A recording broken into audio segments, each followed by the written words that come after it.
نبینا و خاتم المرسلین سیدنا و مولانا ابی القاسم محمد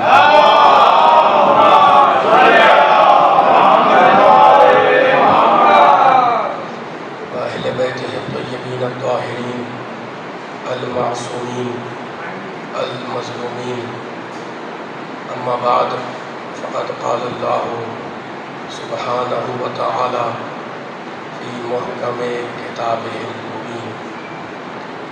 بسم اللہ الرحمن الرحیم. یسبح للہ ما فی السماوات و ما فی الارض الملک القدوس العزیز الحکیم. هو الذی بعث فی الامیین رسولا منہم یتلو علیہم آیاتہ ویزکیہم ویعلمہم الکتاب والحکمہ وإن كانوا من قبل لفی ضلال مبین. صلوات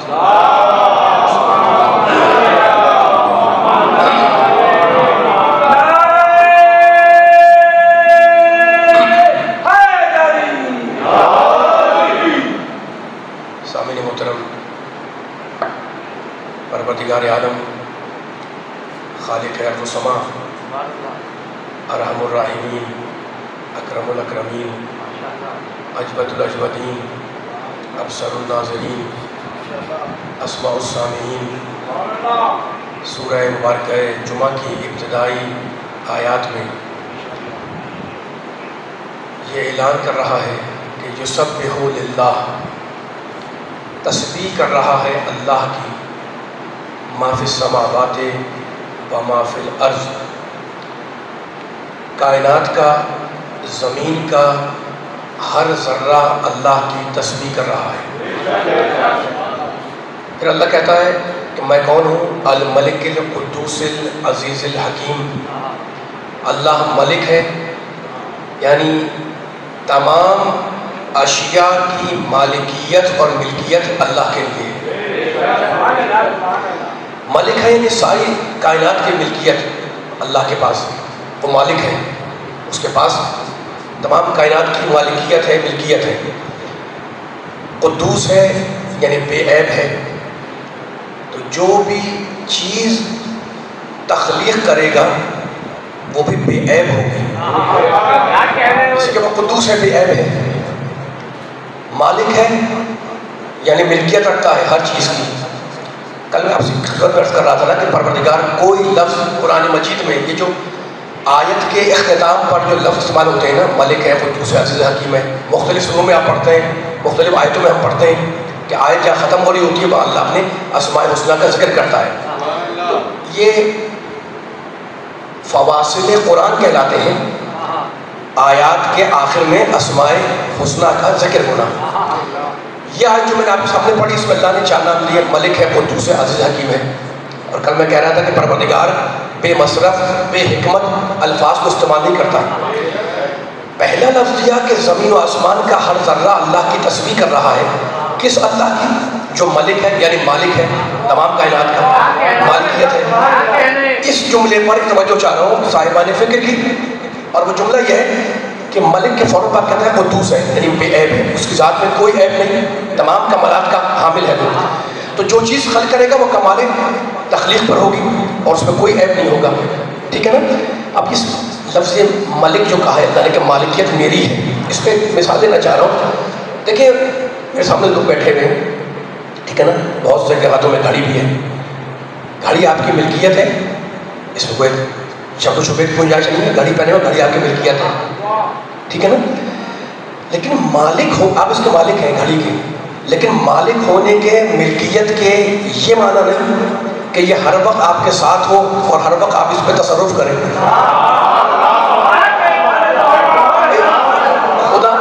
خدا نہ خواستہ اگر باہر نکلے آدمی اور کوئی گھر پر چھین لے، کیا کر سکتا ہے انسان؟ تو فرمائے گا تشریف فرمائے. جو چھوٹی سی مثال دینا چاہ رہا ہوں میں، آپ کی ملکیت ہے لیکن مالک ہونے کا یہ معنی نکال لیں کہ ہر وقت آپ کے پاس اور ہر وقت آپ کا تصرف ہے اس کے اوپر، ہر وقت کنٹرول ہے، ایسا نہیں ہے۔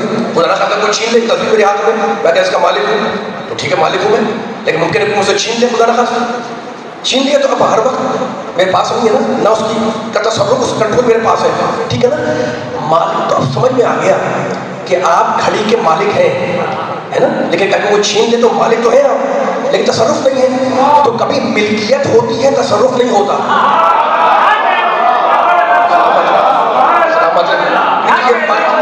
کبھی ملکیت ہوتی ہے مالک آپ ہی ہے، چھین لی کسی نے تو تصرف اس نے اپنا لے لیا۔ خدا نے رب کائنات نے ارحم الراحمین نے کیا کمال کا جملہ کہا، میں ملک ہوں، یہ کائنات کی ساری چیزیں میری ملکیت میں ہیں۔ اس کے بعد کہتا ہے قدوس ہوں، میں بے عیب ہوں، ہے نا۔ اس کے بعد فوراً کہتا ہے ملک ہوں، قدوس ہوں، اس کے بعد کہتا ہے میں عزیز ہوں، یعنی صاحب اقتدار ہوں، یعنی فقط مجھے مالک نہ سمجھنا، تصرف میرے کنٹرول میں۔ بلند ترین صلوات پڑھیں محمد والے محمد۔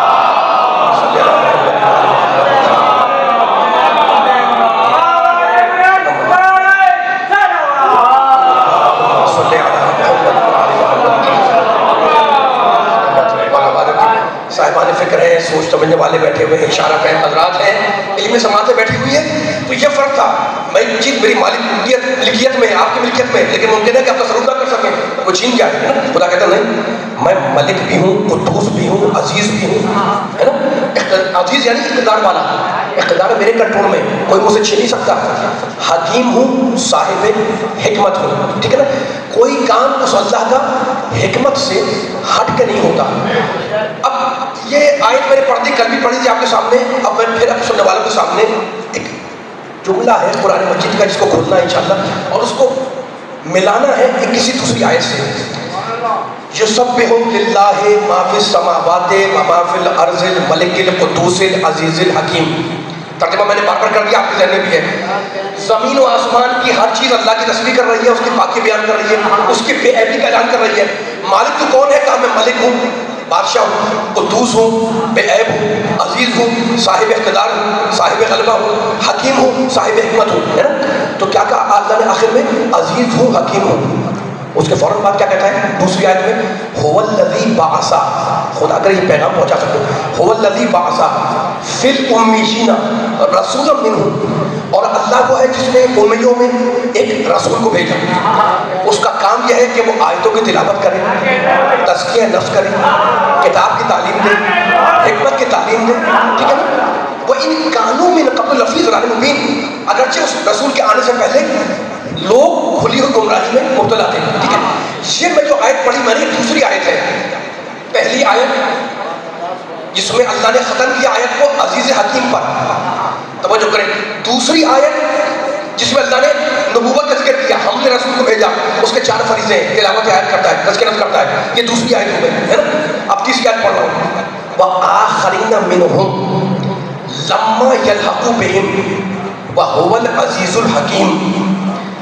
اور اس رسول کا کام یہ ہے کہ جو موجود لوگ ہیں انہیں بھی تلاوت آیات کریں، اور جو ان موجودہ لوگوں سے نہیں مل پائے، یعنی جو موجودہ ہدایت پانے ہیں وہ ان کو تو ہدایت کر رہا ہے رسول، وَلَمَّا يَلْحَقُوا بِهِمْ، اور جو بعد میں آنے والے دوسرے لوگ ہیں رسول کا کام یہ ہے کہ ان تک بھی اپنے پیغام کو پہنچا دیں، ٹھیک ہے نا۔ یہ تیسری آیت ہے، تیسری آیت ختم ہو رہی ہے وَهُوَ الْعَزِيزُ الْحَكِيمُ پر، اور اللہ کون ہے؟ عزیز بھی ہے، اللہ کون ہے؟ حکیم بھی ہے۔ تو آپ نے دیکھا درمیان والی آیت میں رسالت کا ذکر، رسالت سے پہلے بھی عزیز و حکیم کا ذکر، رسالت کے بعد بھی عزیز و حکیم کا ذکر،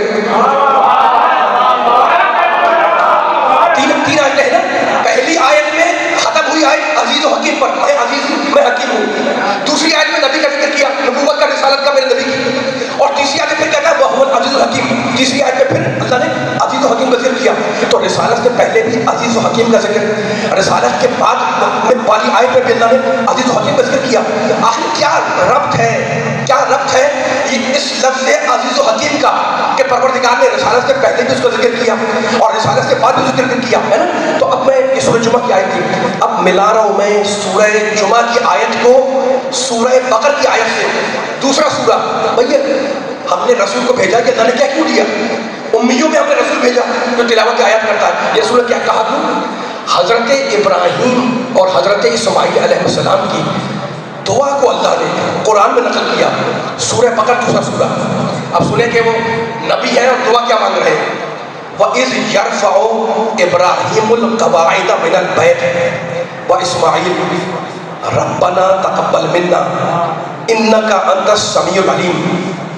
یاد کرو اس وقت کو جب ابراہیم اور اسماعیل دونوں مل کر خانہ کعبہ کی دیواروں کو بلند کر رہے تھے.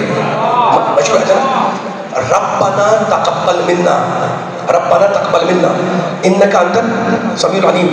پروردگار ہماری اس عبادت کو قبول فرما. ربنا تقبل منا انک انت السمیع العلیم. تو سننے والا بھی ہے, تو جاننے والا بھی ہے. ٹھیک ہے. اس کے بعد کہتا ہے ربنا. پھر دعا مانگ رہے ہیں دونوں آپ بیٹے دونوں دعا مانگ رہے ہیں. ربنا وجعلنا مسلمین لک. میں نے حوالہ دیا سورہ بقرہ کے جا کے دیکھیں. اور پروردگار ہم دونوں کو مسلمین تسمیہ کا صیغہ ہے. ربنا وجعلنا مسلمین لک. اور پروردگار ہم دونوں کو یعنی باپ بیٹے دونوں کہہ رہے ہیں ہم دونوں کو مسلمین لک اپنا مسلمان قرار دے. ربنا وجعلنا مسلمین لک ومن ذریتنا امتا مسلمتا لک. اور مالک ہم دونوں کی نسل میں ایک امت مسلمہ کو اپنے لیے قرار دے جو امت مسلمہ قیامت تک چلتی رہے. وہ دعا مانگ رہے ہیں وہ ارنا مناسکنا. اور پروردگار ہمارے اعمال کی جزا ہمیں دنیا میں دکھلاتے ہیں. ارنا مناسکنا ان وتب علینا. اور ہماری توبہ کو قبول فرما. انک انت التواب الرحیم. تو توبہ کا قبول کرنے والا ہے, تو رحمتوں کا نازل کرنے والا ہے. ٹھیک ہے نا. پروردگار نے دعا کر دی ربنا وابعث فیہم رسولا منہم یتلو علیہم آیاتک ویعلمہم الکتاب والحکمہ ویزکیہم انک انت العزیز الحکیم. اور پروردگار ابراہیم کہہ رہے ہیں اسماعیل کہہ رہے ہیں آخری زمانے میں امیوں میں ایک رسول بھیج جس کا کام یہ ہے کہ وہی جملے آ گئے تلاوت آیات کریں, کتاب کی تعلیم دے, حکمت کی تعلیم دے. ٹھیک ہے نا. نفسوں کو پاک بنائے, تزکیہ نفس کرے. انکا انت العزیز الحکیم. اس لیے پروردگار ہم یہ دعا مانگ رہے ہیں کہ تو ہی عزیز ہے, تو ہی حکیم ہے.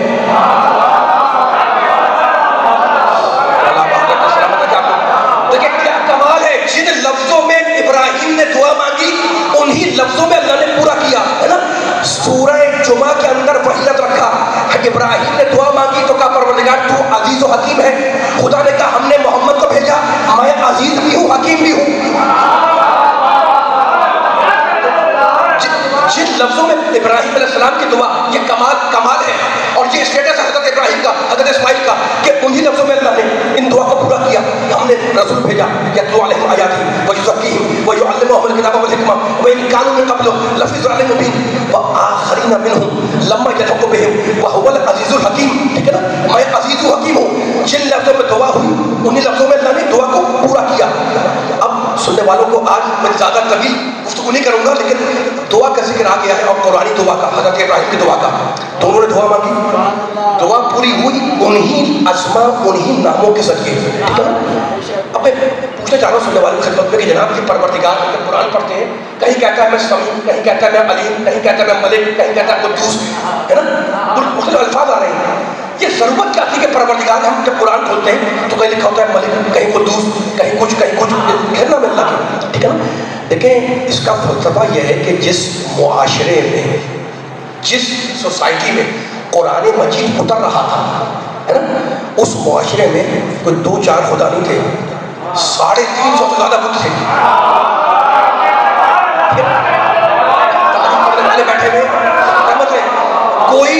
کوئی محبت کا خدا, کوئی نفرت کا خدا, کوئی حکمت کے دیوی, کوئی علم کا دیوتا. ٹھیک ہے نا. کوئی خدا کا خدا, کوئی باہر کا خدا, مختلف خدا تھے نا اس زمانے میں. اور بت پرستوں کا نظریہ تصور یہ تھا کہ جناب جو علم کا خدا ہے وہ حکمت کا نہیں ہو سکتا, جو خدا کا خدا ہے وہ باہر کا نہیں ہو سکتا. ٹھیک ہے نا. پروردگار نے بار بار اپنے اسماء حسنہ کا قرآن میں ذکر کر کے بتا دیا کہ میری شخصیت کے مختلف جہتیں ہیں, ذات ایک ہی ہے.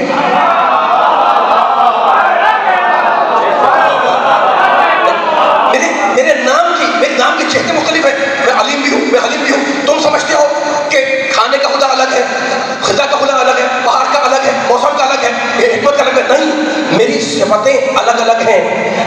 ذات ایک ہے.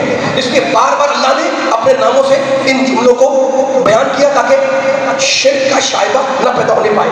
اب بیان کو آگے لے جا رہا ہوں. جناب ابراہیم کی دعا سورہ بقرہ میں نقل کی. دیکھو جتنے بھی انبیاء آتے ہیں, جتنے بھی رسول آتے ہیں, ہر نبی ہر رسول اپنے زمانے کا سب سے بڑا ہدایت کرنے والا بن کر آتا ہے. طویل نہیں کرنا مجھے, لیکن نبی کی دعا پڑھ لی ہے مجھے. جناب نوح کی دعا کا ذکر کر دیا میں نے, اور اب قرآن مجید نے یہ سورہ بقرہ, سورہ مریم 19واں سورہ, ٹھیک ہے نا. قرآن پڑھنا سب آپ کی بیداری سے مجھے سن رہے ہیں. اب میں سورہ مریم کی آیت پڑھ رہا ہوں جس میں اللہ نے کسی نبی کا ذکر کیا ہے, ان کا نام بھی آئے گا انشاءاللہ, اور ان کی دعا سنیے گا کہ وہ کیا دعا مانگ رہے ہیں. وہ ابراہیم کی دعا, پروردگار اپنے پاس رسول بھیج دے امیوں کے اندر جو تلاوت آیات کریں. اور اب قرآن سورہ مریم, بسم اللہ الرحمن الرحیم.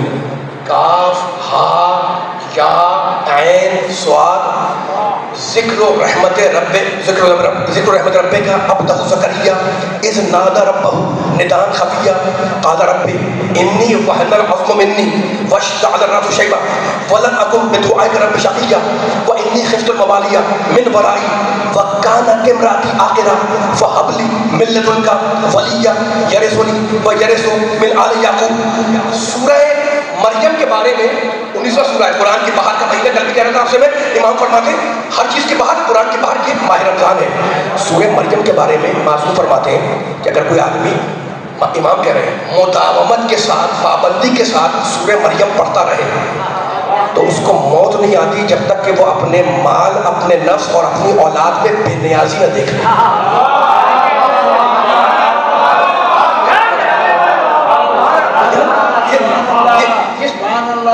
یہ سورہ کی شان ہے, اس کی شان نزول, اس کے فضائل میں اگر پڑھیں گے تو آپ کو یہ حدیث مل جائے گی.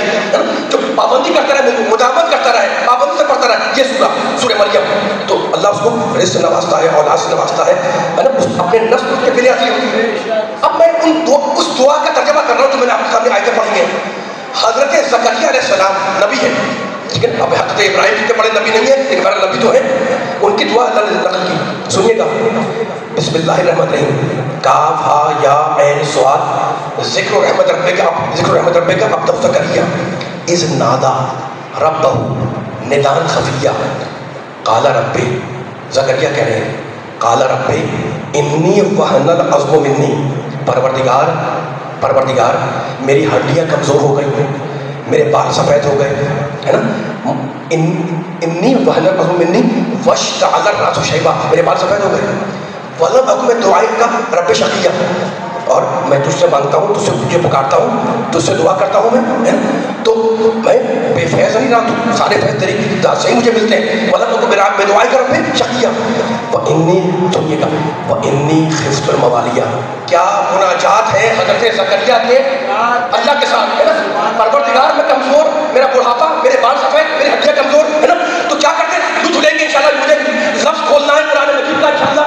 آج مجھ میں یہی میرے جملہ, اگر یہی میں پڑھ کے مجلس ختم کر دوں کافی ہے, اور اس کو ذرا خدا کرے مولا مجھے تاثیر دے کہ میں پیغام پہنچا سکوں. اب سنیے گا, مولا سلام بتا کہ میں بوڑھا ہوں, میری ہڈیاں کمزور, میرے بال سفید, تو مالک کیا کرتے ہیں, مجھے ڈر ہے اپنے قرابت داروں سے, رشتہ داروں سے, ٹھیک ہے نا. وہ انی ختم والیہ میں برائی وکانت امرتی عاقرہ, میری عورت 5 ہے. تو کیا کرتے مالک, تو کیا کرتے, سنیے گا. اب آگے کا جملہ, دعا کا جملہ, سورہ مریم, فہب لی من لدنک ولیہ, تو پروردگار مجھے اپنے پاس سے ایک بیٹا دے دے. آج ابھی کے سارے آج ذرا فیصلہ ہو جائے. میں رک جا رہا ہوں, میں پھر مولا سے دعا کر رہا ہوں کہ خدا مجھے تاثیر دے کہ جملہ پہنچا سکوں. فہب لی من لدنک ولیہ, ٹھیک ہے نا. پروردگار مجھے اپنے پاس سے بیٹا دے دے. ابھی میں آگے کی جو جملہ ہے نا ترجمہ نہیں کر رہا ہوں اس کا, ایک جملہ مفسر کا سنیے. میں یہ بول رہا ہوں, مفسر کہہ رہا ہے اس آیت کے ذہن میں کہ جناب کہ ٹھیک ہے کہ جناب زکریا نے اپنے لیے وراثت کا ذکر کیا, وارث مانگا, ٹھیک ہے نا. لیکن یہاں مفسر کہہ رہا ہے, میں نہیں کہہ رہا ہوں, اب تھوڑی دیر کے لیے مان لیں مفسر کی بات کو. کیا کہہ رہا ہے وہ کہ ٹھیک ہے وراثت کا ذکر تھا, جناب زکریا نے وراثت کا ذکر کیا تھا, لیکن مسئلہ یہ نہیں تھا کہ جناب زکریا بہت پیسے والے تھے, بڑے سرمایہ دار تھے, تو ان کو مال کے لٹ جانے کا خطرہ تھا. ایسا کوئی مسئلہ نہیں تھا. مفسر کہہ رہا ہے ایسا کوئی مسئلہ نہیں تھا, ٹھیک ہے نا. یہ الگ موضوع ہے, میں اس کو ڈسکس نہیں کر رہا ہوں, لیکن مفسر کے قول کو مان لو تھوڑی دیر کے لیے کہ مسئلہ مال کا نہیں تھا, مسئلہ پیسے کا نہیں تھا, ٹھیک ہے نا. تو مسئلہ کیا تھا؟ مفسر نے لکھا اس آیت کے ذیل میں کہ مسئلہ تھا زکریا کے لیے دین کا, کہ کہیں دین نہ مٹ جائے, کہیں شریعت نہ مٹ جائے, کہیں کتاب نہ مٹ جائے, کہیں احکام نہ مٹ جائے. توجہ نہیں معلوم ہے نا. اس لیے انہوں نے اپنے لیے بیٹا مانگا, ٹھیک ہے. اب مفسر نے کہا ہے کہ یہاں مسئلہ مال کا نہیں ہے, مسئلہ ہے دین کی, شریعت کی, وراثت کا, ٹھیک ہے نا. مان لو مفسر کی بات کو کہ یہاں مسئلہ مال کا نہیں ہے, یہاں پر مسئلہ شریعت کی وراثت کا ہے, ٹھیک ہے نا. لیکن مجھے بتاؤ کہ جناب زکریا نے بیٹا کہاں مانگا؟ بیٹے کی عربی ہے ولدا, بیٹا نہیں کہا. فَحَبْلِي مِن لَدُنْكَ وَلِيًّا. خدا آخر جملہ پہنچا ہے. پروردگار مجھے خطرہ ہے کہ میرے بعد دین نہ مٹ جائے, شریعت نہ مٹ جائے, کتاب نہ پامال ہو جائے, احکام نہ پامال ہو جائے, تو مجھے اپنے پاس سے بیٹا دے دے نہیں کہا, مجھے اپنے پاس سے ولی دے دے جو دین کو بچائے. زکریا جانتے تھے کہ ہر بیٹا دین نہیں بچاتا.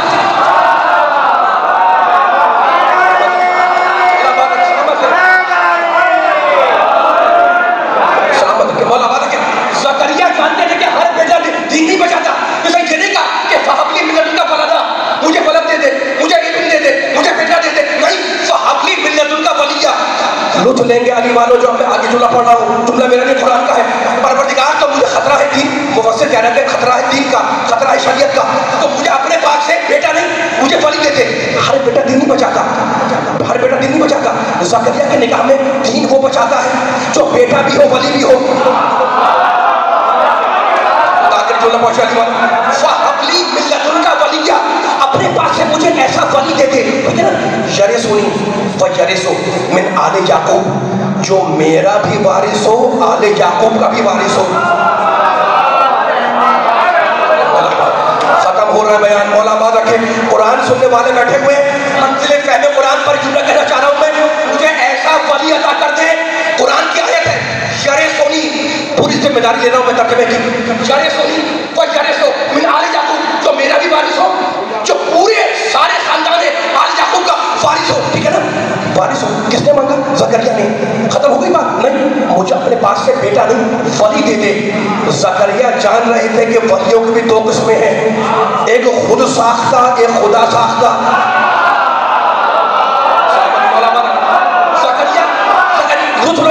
زکریا جان رہے تھے کہ ولیوں کی دو قسمیں ہیں, ایک خود ساختہ, ایک خدا ساختہ. کچھ کو بندے بناتے ہیں, کچھ کو اللہ بناتے ہیں, کچھ کو اللہ بناتا ہے. اس لیے زکریا نے آگے بڑھ کے دعا میں شرط لگائی, پروردگار مجھے ایسا ولی دے جو میرا وارث ہو, جو آل یعقوب کا وارث ہو. وَاجْعَلْهُ رَبِّ رَضِيًّا, اور مالک ایسا ولی دے جو تیرا پسندیدہ ہو, جو تیرا پسندیدہ ہو, جو تیرا پسندیدہ ہو. علی والو, پسندیدہ کے لیے عربی زبان میں دو لفظ ہے, پسندیدہ کے لیے عربی زبان میں دو لفظ ہے. ایک ہے رضی, رضی کے معنی پسندیدہ, اور دوسرا ہے مرتضی, مرتضی کے معنی پسندیدہ. تو مجھے کہنے دو کہ جو زکریا کے گھر میں زکریا کا وارث بن کر آئے اسے ولی مرتضی کہتے ہیں, اور جو خدا کے گھر میں محمد کا وارث بن کر آئے اسے علی مرتضی کہتے ہیں.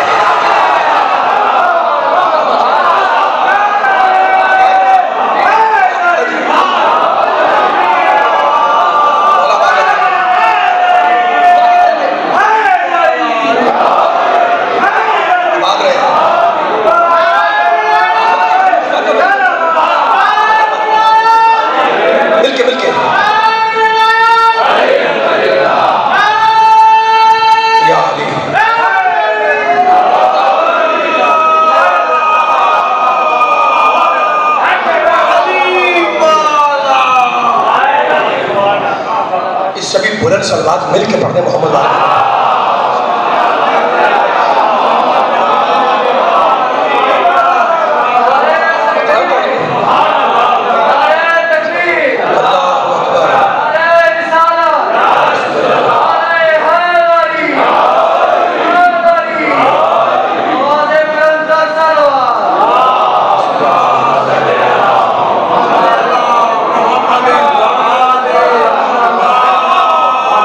مرتبہ مل کے بلند ترین صلوات پڑھے محمد والے محمد پر.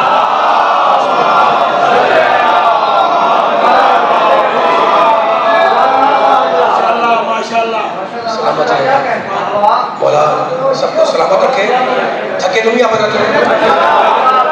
آج بہت لمبا نہیں بیان کروں گا, طویل نہیں کروں گا, لیکن ایک مسئلہ بڑا اہم ہے جو حل ہونے کے قریب آ گیا ہے انشاءاللہ. ہم اپنی ذہن کو مطابق حل کر رہے ہیں, حل ہوا ہے, لیکن ہم ایک دلیل قائم کرنی ہے مجھے ان آیتوں کو پڑھ کر. خدا کر جب تاثیر مجھے مل جائے کہ میں جملہ پہنچا سکوں. دیکھیں پہلے میں جملہ عرض کروں آپ کے سامنے. جو آپ دودھ پڑھ رہے ہیں, ٹھیک ہے نا, قرآن مجید میں اللہ نے سورہ نساء 4 سورہ اور اس کی 113ویں آیت میں ارشاد فرمایا انزل اللہ علیک الکتاب والحکمہ وعلمک ما لم تکن تعلم وکان فضل اللہ علیک عظیما. رسول اللہ نے تجھ پر کتاب اتاری, حکمت اتاری. وعلمک سورہ نساء وعلمک ما لم تکن تعلم, اور تو جو کچھ نہیں جانتا تھا علمک, اللہ نے تجھے وہ ہر علم تعلیم کر دیا, تعلیم دے دیا, سکھا دیا. یا قرآن کی آیت ہے, میں نہیں بول رہا, اللہ بول رہا ہے. وَكَانَ فَضْلُ اللَّهِ عَلَيْكَ عَظِيمًا. مجھے احساس ہے ظاہر ہے کہ جب وہ ایام ماہ رمضان ہے اور آدمی تھک جاتا ہے, لیکن میں 10 منٹ دیں بس بیان ختم ہو تاکہ ایک لطف آ جائے آپ کو کہ میں نے جو موضوع چھیڑا ہوا ہے یہ کہیں اختتامی مرحلوں سے قریب ہو جائے اور ہم فیصلہ کر لیں. وَكَانَ فَضْلُ اللَّهِ عَلَيْكَ عَظِيمًا. اور حبیب ہم نے تو یہ سب کو سجا دیا, اور کانا فضل اللہ علیہ عظیمہ. ترجمہ کر رہا ہوں عام زبان کے اندر, ہے نا, اور اللہ اپنے حبیب سے کہہ رہا ہے حبیب تو جب سے ہے ہمارا فضل تیرے ساتھ شریک ہے.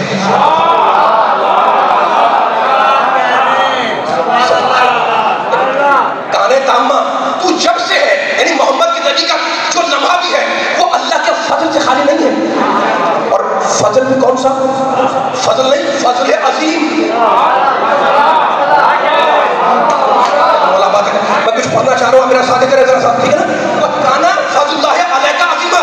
دیکھو پورے قرآن مجید میں پروردگار عالم نے فضل کا بہت ذکر کیا, لیکن سوائے میرے محمد کے فضل عظیم کا ذکر کسی کے ساتھ نہیں. سلامت ہے مولا بات رکھے. یہ شان ہے میرے پیارے نبی کی, ہے نا. آدم کا ذکر, نوح کا ذکر, ابراہیم کا ذکر, موسیٰ کا ذکر, عیسیٰ کا ذکر. میرا ساتھ دیے گا, میں باری باری باتیں آپ سے شیئر دیتا ہوں مولا کے صدقے میں, تو مکمل تو کروں گا نا, آپ بات نہیں جائے. تو اللہ نے پورے قرآن میں فضل عظیم کا ذکر صرف میرے نبی کے لیے کیا. تجھ پر اللہ کا ہمیشہ سے فضل تھا, اور یہ فضل عظیم ہے, ٹھیک ہے نا. یہ فضل عظیم ہے. توریت کو دیکھیں, انجیل کو دیکھیں, جناب عیسیٰ کا ذکر, جناب موسیٰ کا ذکر, توریت ان پر آئی ہے نا, لیکن کہیں نہیں ہے توریت اور انجیل کے اندر کہ جب موسیٰ کا نام لو تو فلاں لفظ کی تعظیم کے ساتھ لو, جب عیسیٰ کا نام لو تو فلاں لفظ تعظیم استعمال کرو. نہیں ہے, نہ موسیٰ کے لیے, نہ عیسیٰ کے لیے, نہ داؤد کے لیے, نہ یعقوب کے لیے. لیکن ہمارے نبی کے لیے کیا کہتا تھا, ان اللہ و ملائکتہ یصلون علی النبی. ان اللہ و ملائکتہ, اللہ بے شک اللہ, ترجمہ کیا ہے, ان میں عربی سے واقف ہوں, پوری سے ملائی ترجمہ کر رہا ہوں. ان اللہ و ملائکتہ, اللہ اور اس کے فرشتے. یہ ترجمہ ہے نا, یہ ترجمہ ہے نا. ان صاحبان سے بیٹھے ہوئے, میرے بزرگ بیٹھے ہوئے, میرے ساتھی کا ان اللہ و ملائکتہ. گفتگو ختم ہو گئی تھی, آپ نے میرا حوصلہ افزائی کیا, تو پھر چاہے میں مکمل کرنے کا. ان اللہ و ملائکتہ, اللہ اور اس کے فرشتے. بھئی یہ اللہ کو ضرورت کیا تھی کہنے کی, کہنے تھا کہ اللہ اور فرشتے.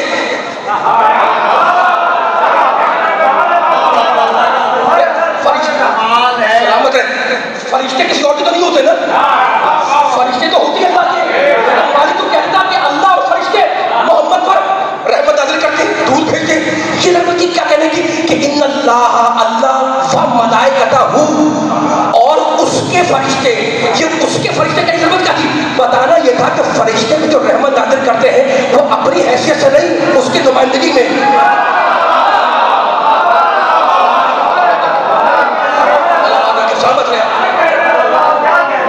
سلامت ہے مولا بات رکھے آپ کے بیدار ذہنوں کو مولا سلامت ہے. بس 5 سال میں لے رہا ہوں, کہیں بھی گریزے کے مسائل پیدا ہوگا.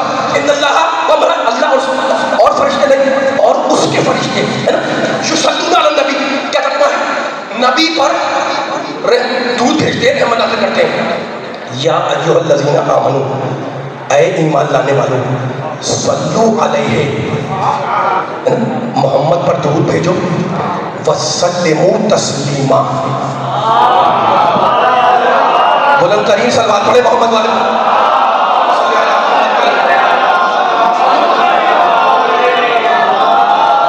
آپ حضرات علمی سماعتیں میرے سامنے بیٹھی ہوئی ہیں، یہ آیت بچپن سنتے جا رہے ہیں، ان اللہ و ملائکتہ یصلون علی النبی یا ایھا الذین آمنوا صلوا علیہ وسلموا تسلیما. ٹھیک ہے نا؟ اللہ اور اس کے فرشتے محمد پر رحمت نازل کرتے ہیں، رحمت درود بھیجتے ہیں. اے ایمان لانے والوں، اے مومنوں، تم بھی محمد پر درود بھیجو، تم بھی محمد پر درود بھیجو. صلو علیہ کے معنی محمد پر درود بھیجو. علی والوں، یہ تو قرآن کی آیت تھی، یہی لفظ مجھے میرے نبی کی حدیث پہ ملا. نبی نے کہا، مشہور حدیث ہے، توجہ، صلو کما رأیتمونی اصلی. ترجمہ کروں؟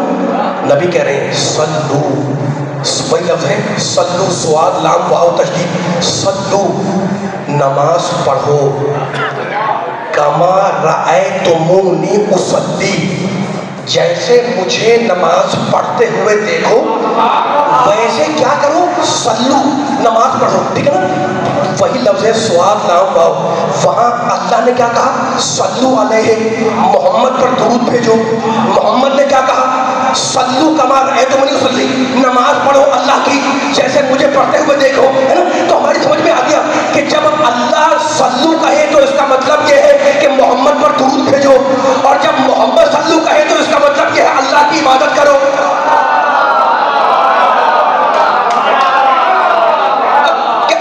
کیا محبوبیت ہے؟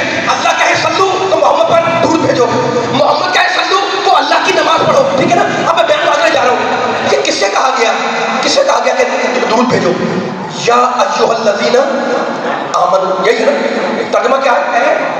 ایمان لانے والوں. ٹھیک ہے نا؟ آپ ایمان لانے والے، یہ ایمان لانے والے، وہ ایمان والے، وہ مومن، وہ مومن، وہ مومن، گنتے رہیں گے ہزاروں لاکھوں کروڑوں اربوں کھربوں جتنے وہ بھی ہیں. سب سے کہا جا رہا ہے کہ محمد، ایمان لانے والوں، محمد پر درود بھیجو.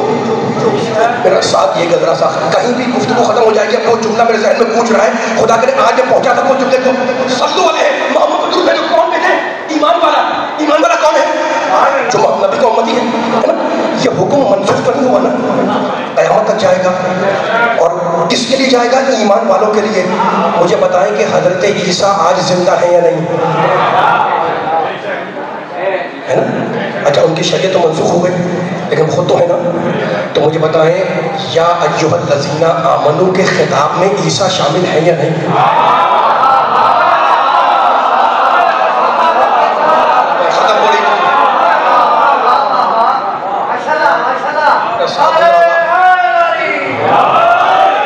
جتنے پیچھے بیٹھے ہوئے، میں تو ایک سوال کر رہا ہوں بزرگوں سے، نوجوانوں سے، بارش افراد بیٹھے ہوئے میرے سامنے. اے ایمان لانے والوں، میں خود کر اللہ کہہ رہا ہے، آپ مومن، آپ مومن، آپ صاحب ایمان، آپ صاحب ایمان، آپ صاحب ایمان، آپ ایمان لانے والے، آپ مومن ہیں نا. تو جو قیامت تک جتنے بھی ایمان لانے والے جائیں گے وہ سب اس حکم میں شامل ہیں. تو عیسیٰ کی شریعت منسوخ، لیکن اگر وہ زندہ ہے تو میرے محمد تو امتی ہے نا، وہ بھی ایمان لانے والوں میں شامل. تو عیسیٰ پر بھی لازم ہے کہ محمد پر درود بھیجے. الیاس زندہ ہے، الیاس پر بھی لازم ہے کہ محمد پر درود بھیجے. ادریس زندہ ہے، ادریس پر لازم ہے کہ محمد پر درود بھیجے. ٹھیک ہے نا؟ کہ بڑے بڑے انبیاء اور اوصیاء، حضرت خضر علیہ السلام زندہ ہے نا، حضرت خضر زندہ ہے، اور ان پر بھی لازم ہے کہ وہ اس آیت کی مبارکہ کی روشنی میں محمد پر درود بھیجے.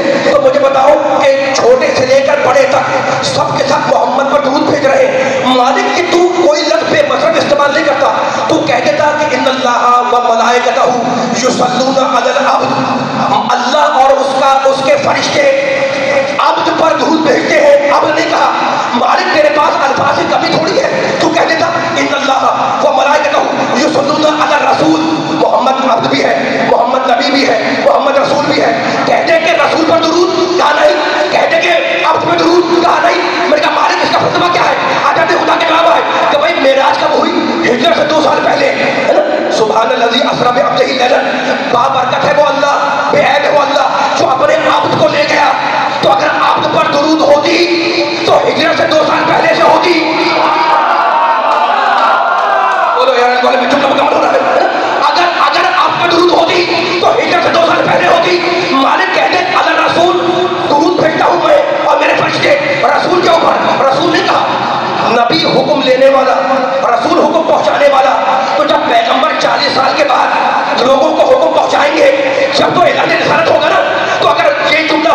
کہ رسول پر درود ہے.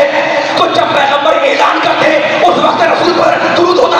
اللہ نے کہا نہیں، میں نبی پر درود بھیجنے کے لیے دنیا کے زمانے کو شامل نہیں کروں گا، میں دنیا کے زمانے شامل نہیں کروں گا، میں نبی پر درود بھیجوں گا. اور نبی کب سے؟ کنت نبیا و آدم بین الماء والطین.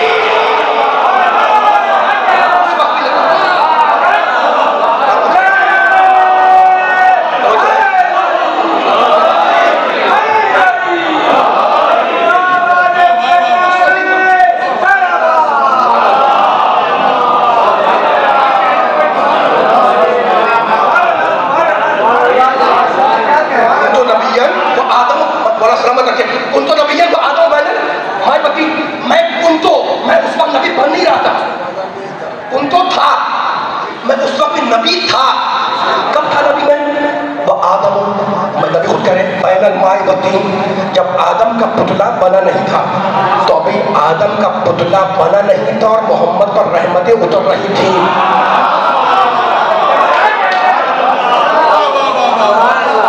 سلامت رکھے نبی کے چاہنے والے بیداری سے سن رہے ہیں، بیداری سے نعرے لگا رہے ہیں. بس آج کا بیان میرا ختم ہو گیا. آخری کلمات لیکن اگر اجازت دیں آپ تو صرف دو جملہ بیان کروں، پیچھے چھوڑ دیا.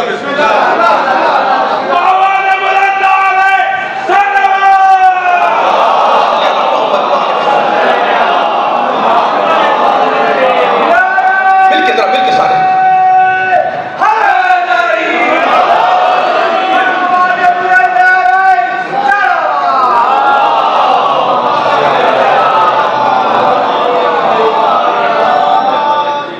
نوجوان ٹھیک مولانا فرمائے رابطہ صاحب یہ تشریف فرمائیں. اللہ کو صحت کاملہ عطا فرمائے. معصومین فرماتے ہیں ذکرنا اہل البیت شفا. میں نہیں کہہ رہا ہوں، امام کہہ رہے ہیں ہم آل محمد کا ذکر شفا ہے. معصومین نے ضمانت لی ہے، آپ نے نام میں کسی اور نے نہیں کہا تو مولا صاحب کو شفا کاملہ عطا فرمائے جو مریض ہے. میرا ساتھ کے کہنا ہے، مجھے ایک جملہ کہنا ہے اور یہی بھی جملے میرے نہ ہو جائے گا. میں پھر نہیں گفتگو نہیں چھیڑ رہا ہوں، جو گفتگو اب تک کی ہے اس کا خلاصہ دے رہا ہوں. زکریا نے کیا دعا مانگی تھی کہ پروردگار میری ہڈیاں کمزور. توجہ کریں، آخری کلمات ہیں اور فیصلہ ہو رہا ہے، نچوڑ ہے ساری تقریر کا. پروردگار مجھے اپنے پاس سے بیٹا دے دے، ولد دے دے، ولی دے دے، ہے نا، وارث دے دے جو میرا بھی وارث ہو اور عالم یعقوب بھی وارث ہو. ٹھیک ہے، میں مولا آباد رکھے. اب میں آہستہ ہو رہا ہوں، جملہ آپ کی سماعتوں پہ اتر جائے، میں نے بہت لگا دی ہے، دل میں اتر جائے گا جملہ، مزہ آئے گا انشاءاللہ. کہ مفسر نے لکھا کہ زکریا نے وراثت کا ذکر تو کیا، کوئی انکار نہیں ہے، قرآن نے کہا، لیکن یہاں پر مال کی وراثت نہیں ہے، مادی وراثت نہیں ہے، یہاں پر ہے دین کی وراثت، شریعت کی وراثت. اب اس جملے کو ملائیے گا جو جملہ کہنے لگا ہوں میں. قیمتی ترین جملہ، قیمتی سماعتوں کو ہدیہ کر رہا ہوں. مولا آباد رکھے. ٹھیک ہے نا. وارث کی دو قسمیں ہیں، وراثت کی وارث دو قسم کے ہوتے ہیں، ایک مادی ایک معنوی. جب زکریا کا ذکر کیا، اور میں آہستہ ہوں تاکہ جملہ ایک ایک سننے والے تک پہنچے، جب زکریا کا ذکر کیا قرآن نے تو مفسر کے قول نے بتایا کہ جناب اس نے کہہ دیا، اب میں ڈسکس نہیں کرنا، اس کے بعد کو مان رہا ہوں میں. مفسر نے کہہ دیا کہ جناب یہاں پر وراثت تو ہے، لیکن یہاں پر وراثت مال کی نہیں تھی بلکہ دین کی تھی، شریعت کی تھی، احکام کی تھی، کتاب کی تھی.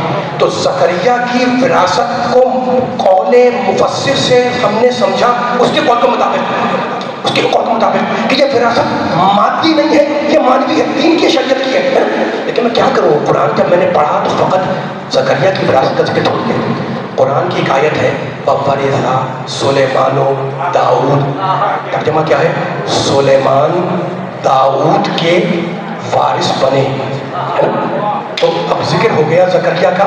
مفسر نے کہہ دیا، مان لو اس کی بات کو، کہ یہاں پر مراد دین کی وراثت ہے، شریعت کی ہے، مادی نہیں ہے. ٹھیک ہے نا. اس کے قول اگر مان لیا جائے، اس کو پوری بحث ہے کہ اس کو مان لیا جائے. سلیمان کی وراثت کون سی ہے؟ ذرا قرآن سے پوچھیں.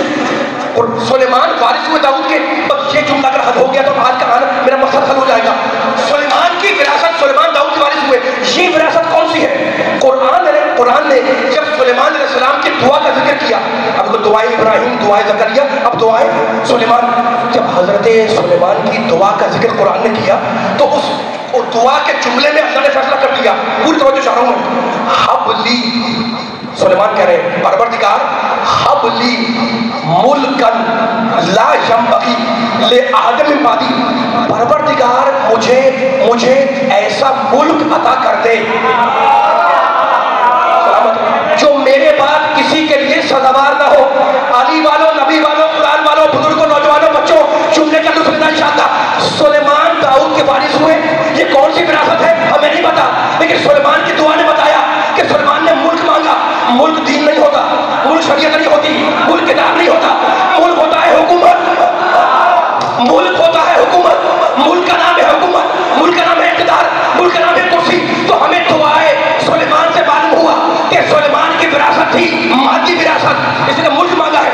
زکریا کے لیے مفسر نے کہا کہ یہ مادی نہیں، یہ مادی وراثت ہے، یہ دین کی وراثت ہے، یہ شریعت کی وراثت ہے. اللہ نے دونوں وراثتوں کا ذکر کر کے بتا دیا کہ جب وراثت پیغمبر کا مسئلہ آئے تو نہ اس کا انکار کرنا نہ اس کا. مولا آواز رکھے، مولا سلامت رکھے. اللہ نے دونوں آیتوں کا ذکر کر کے بتا دیا کہ جب میرے نبی کی وراثت کا ذکر ہو، جب محمد کی وراثت کا مسئلہ آئے تو نہ مادی کا انکار کرنا نہ مانوی کا انکار کرنا. علی والوں اب سمجھ میں آیا کہ میری شہزادی نے اپنے حق کے لیے یہ دونوں آیتیں کیوں پڑھی.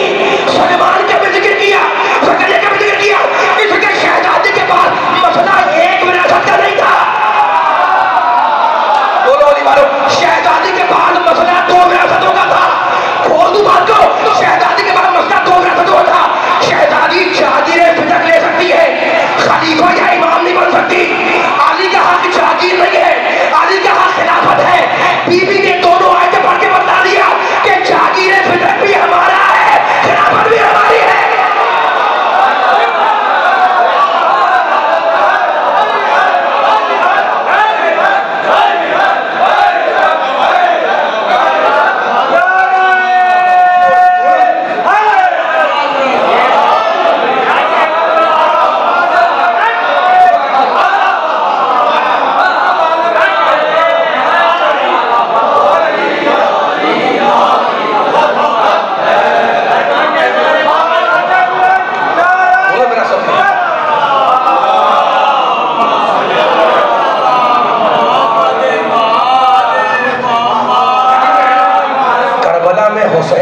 دو چیزیں تھیں، ایک امامت، دوسرے خون. امامت میراث محمد ہے، خون میراث ابو طالب ہے. حسین نے کربلا کی جنگ امامت سے نہیں جیتی، اپنے خون سے بھی جیتی. عاشور کے دن کربلا میں ابو طالب کے خاندان کے 18 جوان شہید ہوئے، اور 11 محرم کو جو بیویاں خاندان ابو طالب کی اسیر ہوئی ان کی تعداد 40 سے زیادہ ہے. آپ کی آوازیں بلند ہیں. 18 جوان، 40 سے زیادہ بیویاں. اور سنو کہ جو بچے ابو طالب کے خاندان کے قیدی بنائے گئے ان کی تعداد 60 سے زیادہ ہے. 64 بچے، 18 جوان، 40 سے زیادہ بیویاں خاندان ابو طالب کی اسیر ہوئی. لیکن میں ہاتھ جوڑ کے ایک جملہ کہوں عزاداروں، 64 بچے تھے، لیکن جب قافلہ اہل حرم کا لٹ کر مدینے آیا تو بیویوں کی گود میں کل 5 بچے تھے. یہ باقی بچے کہاں گئے؟ خدا آپ کو کربلا کی زیارت نصیب کرے، خدا آپ کو شام کی زیارت نصیب کرے. عراق سے، کربلا سے شام تک 32 منزلیں تھیں. اس زمانے میں اونٹ ایک دن میں جتنی مسافت طے کرتا تھا وہ 1 منزل ہوتی تھی. تو عراق سے شام تک 32 منزلیں، یعنی 32 دنوں کا فاصلہ. اور آل محمد کو کتنے دنوں میں لے جایا گیا؟ 16 دنوں میں. بس میں ممبر چھوڑ رہا ہوں. ظالم ناکوں کو تیزی سے دوڑاتے تھے اور یہ کہتے تھے کہ بڑے حاکم کے دربار میں پہنچنا ہے، ناکے تیزی سے دوڑاؤ. میں کیسے عرض کروں، میں کیسے پڑھوں؟ ماؤں کے ہاتھ بندھے ہوئے تھے، ناکے تیزی سے دوڑ رہے تھے. بچے ماؤں کی گودیوں سے اچھل اچھل کر گرتے رہے تھے، مائیں چیختی رہتی ہیں، قافلہ بڑھتا رہتا۔ خدا معلوم آل محمد کے خاندان کے کتنے بچوں کی اس راستے میں گمنام قبریں بن گئی، جن کا آج ہمیں پتہ بھی نہیں ہے۔ خدا معلوم کتنی قبریں بن گئی اس راستے میں۔ لیکن رونے والوں ہاتھ جوڑ کے جملہ کہہ رہا ہوں، بس میچ ختم ہو رہی ہے۔ ایسی ہی کوئی گھڑی تھی، ایسے ہی کوئی لمحہ تھا، قافلہ اہل حرم کا شہر حمص کے قریب آ چکا تھا۔ اتنے میں بی بی زینب نے مڑ کر اس ناقے کو دیکھا جس پر اکیلی سکینہ کو رسیوں سے باندھا گیا تھا۔ رونے والوں میں ایک جملہ آپ سے کہنا چاہ رہا ہوں، اولاد والے بیٹھے ہوں گے اس کے اندر، دیکھو یہ 3-4 سالہ بچی، چھوٹی بچی، اس کا حق تو یہ ہے کہ یہ گود میں چلے، بچی ہے نا، لیکن جب قافلہ کربلا سے چلا ہے نا تو بچی کو گود سے چھین کر ایک اکیلے ناقے پر رسیوں سے جکڑ کر باندھا گیا۔ عجیب ہے نا؟ سنیں گے بچی بندی ہوگی، بچی کھولی کیسے سنیں گے؟ مقصد کیا تھا؟ قافلہ 11 محرم کو چلا ہے کربلا سے، کوفے گیا، کوفے میں رکا ہے اور وہاں سے پھر نکلا ہے شام کے لیے، ٹھیک ہے؟ قافلہ چلا کربلا سے کوفے۔ بی بی زینب کی نگاہ اس ناقے پر تھی، ذہن میں رہے کربلا سے کوفہ گیا ہے، کوفہ سے شام گیا ہے۔ بی بی زینب کی نگاہ اسی قافلے اسی ناقے پر تھی جس پر بی بی سکینہ تھی۔ ایک مرتبہ شہزادی نے ناقے کی پیٹھ سے خون کے قطرے ٹپکتے ہوئے دیکھے، بی بی نے اپنے آپ کو زمین پر گرایا اور کہا کہ قافلہ اس وقت تک نہیں بڑھے گا جب تک کہ میری بھتیجی آزاد نہ کر دی جائے۔ رونے والوں اب جو بچی کو کھولا گیا تو پشت ناقہ بھی لہو لہان تھی، سینہ بھی لہو لہان تھا۔ 11 آخری جملے، 11 محرم کو قافلہ کوفے گیا، وہاں رکا، رک کے وہاں سے پھر نکلا ہے شام کے لیے۔ شام کا شہر ہے، آج موجود ہے، شہر حمص، قافلہ شہر حمص سے قریب پہنچا، قافلہ شہر حمص سے قریب پہنچا۔ بی بی زینب کی نگاہ اس ناقے پر تھی۔ ایک مرتبہ بی بی نے دیکھا کہ ناقہ خالی ہے، بی بی نے پھر اپنے آپ کو زمین پر گرایا۔ آپ نے سن لیا، آپ رو رہے ہیں۔ میرا مولا سجاد بار بار یہ کہتا تھا کہ میں نہیں بھولتا پھوپھی کا اپنے کو ناقے سے گرانا، کہ جب انسان گرتا ہے تو اپنے ہاتھوں کو پھینک دیتا ہے۔ میری پھوپھی کیا کرتی؟ ہاتھ تو دونوں رسیوں سے بندھے ہوئے تھے۔ بیوی زمین پر آئی، آخری جملہ، اٹھ کر کھڑی ہوئی، آواز دی، قافلہ اس وقت تک بڑھے گا نہیں آگے جب تک کہ میری بھتیجی نہ مل جائے۔ سنیں گے مکہ کی جملہ، سجدہ سجاد آئے، کہا پھوپھی اماں ہم جائیں بچے کو ڈھونڈنے؟ کہا بیٹے بھائی نے آخری وقت اسے میرے حوالے کیا تھا، تو یہی قافلے کے بات ہے۔ اس رونے والوں بی بی زینب چلی، آخری جملہ، بی بی میں کلثوم چلی اور آواز کیوں چلی؟ سکینہ سکینہ ہماری آواز سنو تو کب بیٹھو۔ راوی کہتا ہے کہ میں بیویوں کے پیچھے پیچھے جا رہا تھا، اتنے میں ایک ناقہ سوار آتا نظر آیا۔ بیوی نے اس ناقہ سوار کو روک لیا اور کہا اے شخص تم نے میری بھتیجی کو تو نہیں دیکھا؟ کہنے لگا بی بی مجھے یہ تو نہیں معلوم کہ وہ آپ کی بھتیجی تھی، لیکن میں نے ایک بچی کو زمین پر گرتے ہوئے دیکھا، اور کیونکہ وہ بچی منہ کے بل گری تھی اس کی ناک سے خون بہ رہا تھا۔ کہا بتا تو نے کہاں دیکھا؟ آخری جملہ، کہا بتا تو نے کہاں دیکھا؟ اس نے اشارہ کیا، بی بی آواز کیوں چلی؟ سکینہ سکینہ میری آواز سنو تو میں بیٹھتا ہوں۔ رونے والوں مغرب کے قریب کا وقت تھا، ایک چھوٹی پہاڑی کے دامن